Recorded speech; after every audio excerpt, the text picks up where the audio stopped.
Well, hello everyone. I'm Jill Bloom, publisher of Roofing Contractor, Walls and Ceilings, and Building Enclosure. And thank you so much for joining me.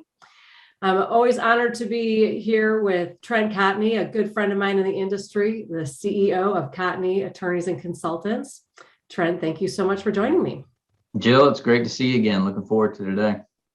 Absolutely. Well, I want to start off with what we did yesterday. We had a meeting with RT3, and it was amazing. We had there was a presentation done by John Kessel, two contractors, John Kessel and Carrick Willis, out of Ohio, and they were talking about Optimus, Optilus, and it was the coolest technology that I think I've seen in a long time. Can you give us an overview on what that is, and what do contractors need to know about this?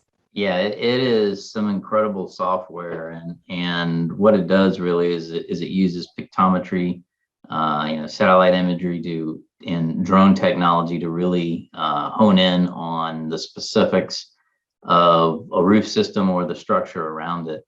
You can do a variety of measurements and other things, right there, from the convenience of your laptop or your desktop. So it was really cool to see that. Our consulting group is actually working with the Optilus technology for training purposes. So we're not using it necessarily for estimating or anything like that, but some of the imagery that you get from there is incredibly useful for us with our AR and VR that we're trying to integrate into a lot of our existing training and training that we're working on now. So you can really do a lot with it. And the best thing about it is that it doesn't require a lot of technology to use it. So you don't need a super advanced computer. I don't need my son's, video game playing computer to use it. So yeah, very, very cool. You can kind of see where things are going, and we're definitely looking forward to continuing to use it. Oh, that's awesome. Well, let's switch gears just a little bit. Trent, were you at MetalCon? I was, yeah, How was absolutely. it? It was good. I was there. It was in my hometown, which is good. Got to just drive down to the convention center and got to see a lot of great people. Got to interact with a lot of the manufacturers and vendors, both structural steel and sheet metal. So it was good. I had spoke a couple of times, and yeah, it's always good to catch up with my friends in the metal industry. Absolutely. Well, it looks like we've seen some moves from Washington to help ease the supply chain shortage affecting several industries, not just roofing and the wall and ceiling and drywall industry. But will any of these moves help the construction industry in general? So I think I would say it's equivalent to putting a Band-Aid on a sucking chest wound. Oh God. I think some of the stuff, for example, Biden came out and said that, the ports, two major ports in California, we're gonna keep it open 24/7, right? And that's good. But there is a more systemic problem, and that is the lack of truckers to get the stuff out of there, the lack of, stevedores and longshoremen that are needed to offload stuff and maintain the ports. So one of the things that we've looked at and that we're working with our lobbyist Craig Breithaupt on is the Ocean Shipping Reform Act, which really looks to overhaul the entire port system, get rid of a lot of the red tape and bureaucracy, make it more streamlined so that we can get stuff in and out of there quicker. I think there's a lot of different ways to attack it. I think it's favorable that the Biden administration is now starting to really focus on it. And I think, we will see some more relief hopefully to come, but it's going to be a while before we sort of, unkink the hose, because it's wound up pretty tight right now. Yeah, it's amazing to see how many ships are just anchored outside of the port. Absolutely. Yeah, it is. Last I saw was 66, and you just think about, holiday season. I was, racking my brain. We were trying to get some stuff here early for the holiday season, and there's going to be delays on it. So it's crazy to think about what the demand will be like as we get into year end. Yeah, there's no doubt the demand's going to go up. I was at Target last night. I was empty. I was looking for some headphones, and it was empty. There was maybe two choices. So, and that's not roofing. We need a lot more than just headphones roofing. But It sounds like also, Trent, that NRCA is sending some top officials to DC for meetings with the administration. And what would you ask if you were there? And what do you think, or what do you hope the delegation will accomplish? So you're right. Reed Ribble, McKay, Rod Petrick, Kyle Thomas, those guys have been great in getting in front of, both Congress and the Biden administration to make sure that NRCA's and the industry's voice is heard. If I was one of the things that when I'm talking to representatives and senators, through our lobbying efforts, I am very mindful of government spending. I don't think we need to dump more trillions of dollars into an overstimulated economy already. Honestly, the way to address some of this is to slightly cool off the economy that we're in. The problem is that in my mind, if that doesn't happen, then there will be a larger reckoning. So, at some point, interest rates need to rise. At some point, we've got to do some stuff like that, because otherwise the demand will continue to outpace anything that we can meet. I think I have always, personally, I'm always a fiscal conservative, right? And I would probably, any representative or senator that I'm speaking to, I'd probably remind them of the saying, I don't know if we need more stimulus at this point. I would rather just focus on fundamentals and making sure that we're doing what we can to keep our economy steady, rather than, this super highs and then hopefully not super lows. So. Yeah, well, they've already stimulated the economy with what was the first bill? A few Yeah, I trillion. think total from start to finish, it's been about 10 trillion right now. About half our GDP has been thrown into our economy over the last, year and a half, 18 months. And that's why you've got the demand where you got, we had the PPP loans, multiple rounds of that. We had all the stimulus checks that went out, all the tax credits. So everyone has a surplus of funds. And, one of the key indicators that I look at, Jill, is when you look at investment opportunities out there, everything is at a record high. Real estate's at a record high. Stock market's at a record high. Stocks, bond, anything you look at, even gold, everything is. And that's the problem, is you've got people looking to alternative investments, like either private equity or cryptocurrency or something, to try to figure out how they can, beat the curve. But yeah, I think that some of this needs to be self-corrected to a certain extent, just so that we can get back to business as usual, rather than these sporadic highs and hopefully not lows. Sure, right. Well, do you expect any response from the Department of Energy, from the consortium of groups urging for help with supply lines? Yeah, I think that there are some things that can be done from an executive agency standpoint, including the Department of Energy, as well as Commerce and some other of the agencies there, transportation in particular, that can be done to help ease this. The problem is the government moves slowly, very, very slow. And I think that we need to, I kind of look towards private industry to also come up with creative solutions. This is a wake-up call. I said it, I was in Dallas earlier this week, and I said it during a panel discussion. One of the things that I think our industry needs to understand is this is a wake-up call. We need to evolve, right? We need to figure out better ways to handle logistics, better ways to handle trucking or shipping. We need to figure out how to embrace technology to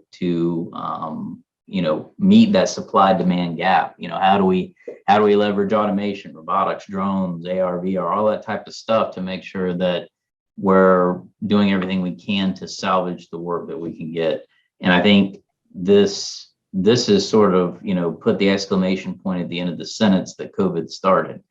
And I really think that a lot of contractors out there, we just speaking about Optimus again, great, it's stuff like that I think contractors are going to come up with, that, or industry, people in the industry will come up with, or even people outside the industry, that will help bridge this supply demand gap. But yeah, if I'm looking at the upside, that's it, is I think we have to evolve. We have to evolve, and we have to do it quickly. And this is a real wake-up call. Yeah, there's no doubt. Well, on roofingcontractor.com, Trent, in a recent piece, you helped us understand what Texas Governor Greg Abbott's ban on vaccine mandates mean for contractors in the Lone Star State. So we understand the politics here, but legally, is this as simple as federal law trumps state law? It's not necessarily that simple, although that is something that I think is going to come to fruition sooner rather than later. And Jill, there's a tremendous amount of confusion around all these vaccine mandates. Every day I've got contractors asking me, I don't understand this, I don't understand that. And the reason is the Biden administration's come out with 3 or 4 executive orders now, an OSHA emergency temporary standard. There's all these different rules and requirements and regulations. And it's happening so quickly that private employers can't keep up with it. So I think what will happen is, as these things start to roll out, is that you will see certain states challenge it. You will see lawsuits filed. The contractors in Denver recently filed something against the mandate there. And I think when some of these federal ones start really kicking in, you're going to see some pushback there. It is far reaching as far as the number of employees that are required to be vaccinated. And in an area where skilled labor is still a huge issue, are you really going to terminate people or, not hire people that aren't vaccinated? It's making a problem even worse, So, to answer your question, that is an issue, federal versus state, but it is a lot more complicated than that. This is going to be a long, drawn out battle, and I think unfortunately it's going to be the dirty lawyers and judges that have to figure it out. So, yeah, the executive orders seem to be coming fast and furious. Absolutely. So what should contractors already? I mean, you mentioned it a little bit, and I know that we're all sick of talking about COVID, but I mean, this is such a big issue. What should contractors be preparing to comply with the federal, as this federal executive order comes into play? So the first thing that I want to tell our listeners is I'm going to focus on 2 key mandatory vaccination rules because there's a lot of confusion. Okay. Mm-hmm. The first is the Biden administration directed OSHA to issue an emergency temporary standard. And that initial draft of the rule has been given to the Office of Budgeting for purposes of, figuring it out. And what that says is for any private employer with over 100 employees, your employees have to either be vaccinated or you have to have mandatory regular testing at least once a week. Okay. That is going to be challenged. There's going to be a lot of different questions. Daily, I get asked, do I have to pay for this testing? How does this work? There's all these different issues. And the problem is that there's zero guidance out there. The rule doesn't even exist for the public consumption yet. So there's a big question mark. Now, there is another executive order out there, and this is where people get confused. If you do federal work, okay, and I want our listeners to pay attention to this, if you do federal work, regardless of whether you have a direct contract with the federal government or you are a subcontractor, Executive Order 14042 is what governs you. And what that says is this, okay?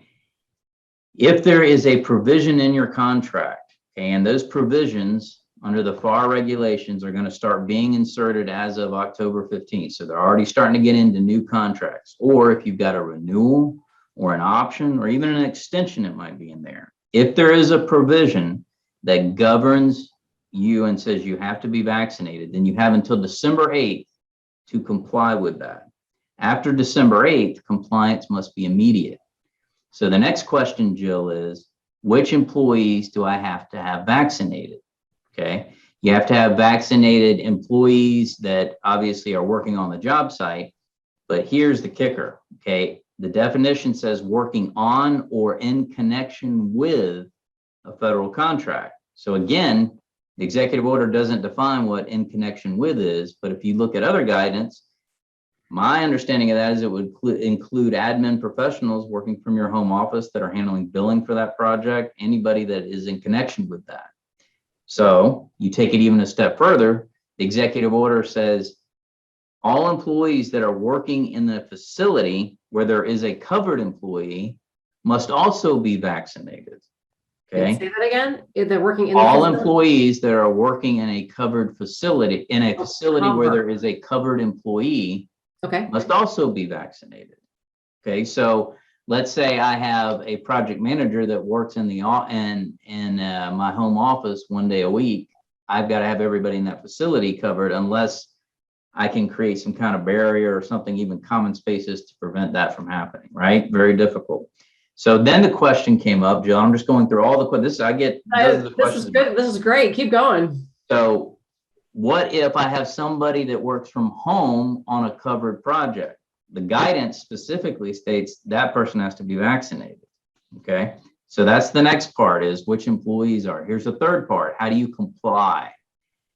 This executive order 14042, came out on September 9th, says that you must designate a COVID safety coordinator that has to review the vaccination information. Okay, you can't just say, you can't rely on somebody saying, yeah, I did it. They got to actually provide you actual copy or PDF version of it. And you've got to be able to store that information somewhere separate from the employee records. Okay. That person also has to ensure mask wearing and, social distancing and everything else. Oftentimes the COVID safety coordinator is your head of HR. Okay. Right. An incredibly burdensome and onerous process, to say the least, and a lot of open questions still. But what I want to do is, I was actually working on it now before I got on this, is trying to put together an article large enough to encompass all these different questions and arguments and get it over to you guys, because it is, for those of you that work on federal projects here, and remember again, just to go over the highlights, you got to have that provision in your contract. If that provision isn't in there that says that you're not covered, then you're not necessarily bound by this new rule, but I would assume that you're going to be at some point, given how quickly this is, and ramp up to do that. So last thing I'll mention, Jill, and then I promise I'll stop. Last thing I'll mention is, are there access? So I get calls all the time. How do I get around this? Okay. Yeah, that's going to be my next question. There are potential exceptions, so the employee accommodation exception. So if you have an employee that for medical reasons can't receive a vaccine, or you have religious basis for refusing that, then that person does not need to be vaccinated, but you must provide a reasonable accommodation. What is a reasonable accommodation in that? It's going to be routine, regular testing, okay, or exclusion from the facility and from this project, depending on what happens, right? So I got asked the question: can I set up an affiliate company to handle this federal project? The rule is silent as to that, as to whether or not an affiliate applies. Okay, so it's dangerous territory, possible, but what they're looking at is they're looking at the person who is under contract. So again, it all stems back to that contract provision. If it's in the prime contract, or if your prime contractor has inserted something like that in your subcontract, then you've got to be governed by it. It's caught a lot of people off guard, a lot of confusion, because people are confusing it with this OSHA emergency temporary standard. They're two different things, even though there's some overlap there.